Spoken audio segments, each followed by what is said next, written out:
A big crowd is supporting the Whitley County Clerk, who hasn't ordered the new same-sex marriage licenses, but not everybody is happy. I'll show you the rally coming up.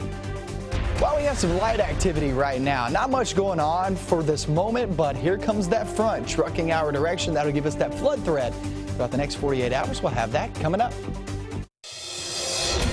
Tracking, alerting, protecting. This is WKYT News at Noon. Good afternoon from WKYT News. We're glad you're with us. I'm Bill Bryant. And I'm Barbara Bailey. More rounds of flooding rains will be pushing through the state today.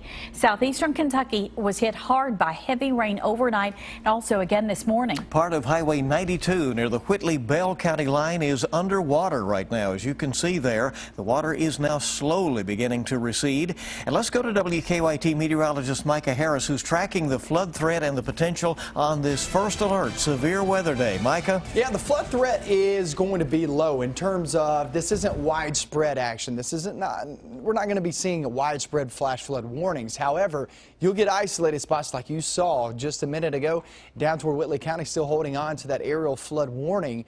And that's the case. 98% of us staying without that flood right now. And then the other 2% down in the far southern zones, that's where we're going to get that isolated shot at some flash flooding. And you look across the way, this isn't going to do it. I can promise you that. Some light showers out and about flying across the area. You'll start to get some sparking up back toward the west, and then it'll move through the region later on today. And it'll be showers and a few rumbles of thunder too, so heads up for that, as that will lay down some pretty good amounts of rain in a short amount of time.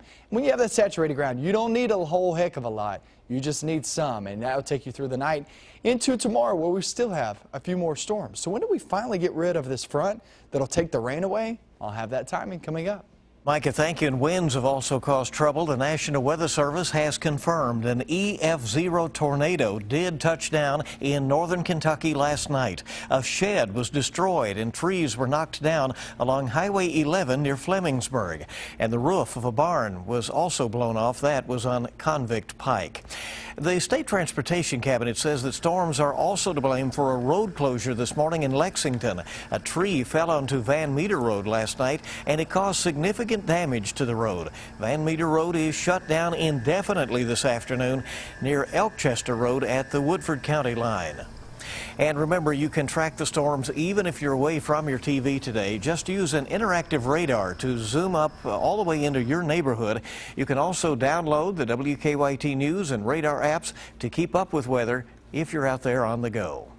Well, dozens of people showed up at the Whitley County Courthouse this morning in support of County Clerk Kay Schwartz. She's refusing to use new marriage licenses that were distributed after the Supreme Court ruled same-sex marriage is legal. WKYT's Sean Moody is live in Williamsburg with reaction now from that rally. Sean?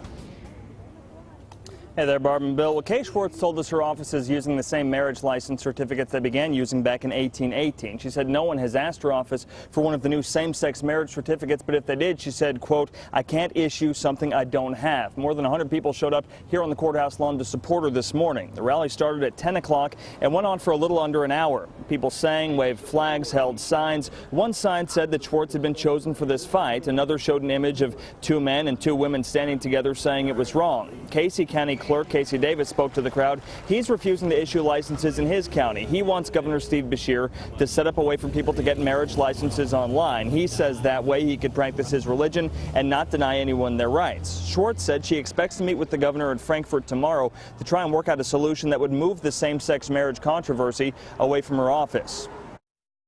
I would love to see it banned, but like I said, they have their right to their belief. I have my right to my belief. So whatever they can do to take it away from my office, then so be it.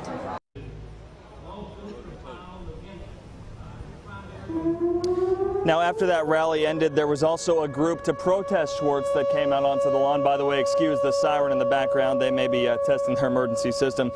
They stayed around the corner for most of the protest, but since then have been marching around the courthouse carrying signs. You'll hear more from them coming up a little bit later here on WKYT. In Whitley County, Sean Moody, WKYT. Sean, thank you. In a statement last night, Governor Beshear said he would not call a special session and that the courts would deal with the clerks who were not issuing licenses. Police are hoping surveillance video will help them catch the man who held up a Lexington pharmacy. It happened an hour ago at the Rite Aid on Executive Drive, just off Winchester Road. The man reportedly had a gun and took off with drugs.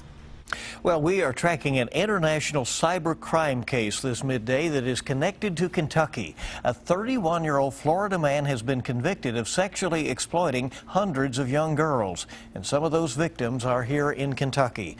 WKYT's Mark Barber is at our live desk with the latest on this case in this crime tracker report. Mark, the FBI is saying that it still hasn't found all of the victims, right? Good afternoon, Bill. That's exactly right. Investigators say that 350 girls were targeted by the sexual predator, but the FBI tells us they still have not identified about 250 of those victims.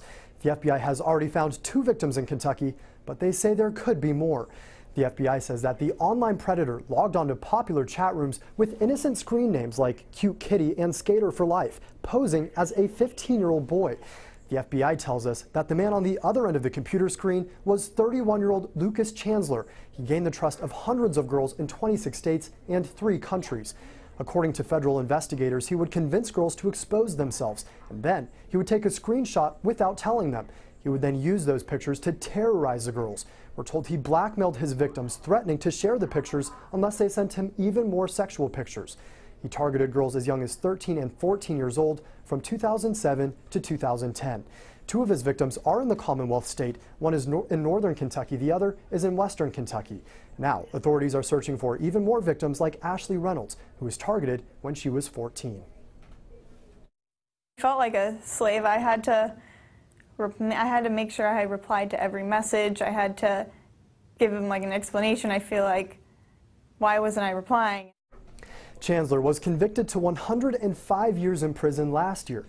If you think you may be a victim or may be able to identify someone who is, visit our website, WKYT.com. We have a link there to a form that the FBI is using to find victims. And we also have links to resources that can help parents protect their children from becoming victims. From the live desk, Mark Barber, WKYT. Mark, thank you. The FBI tells us that pictures of about 50 victims are still being circulated among pedophiles. Well, the nation's largest Christian music festival is making a big comeback after a 3-year break. The Creation Ichthus Festival got underway this morning at the Kentucky Horse Park and runs through the weekend. It's the first time the festival has been held since 2012 when financial problems forced it to end. More showers and storms are expected over the next few days.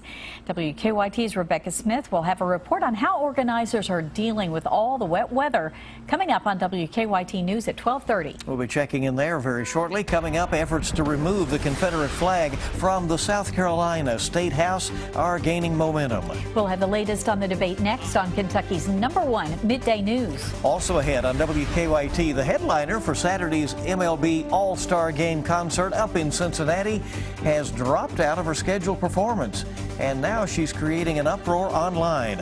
We'll show you the viral video coming up on WKYT News at noon.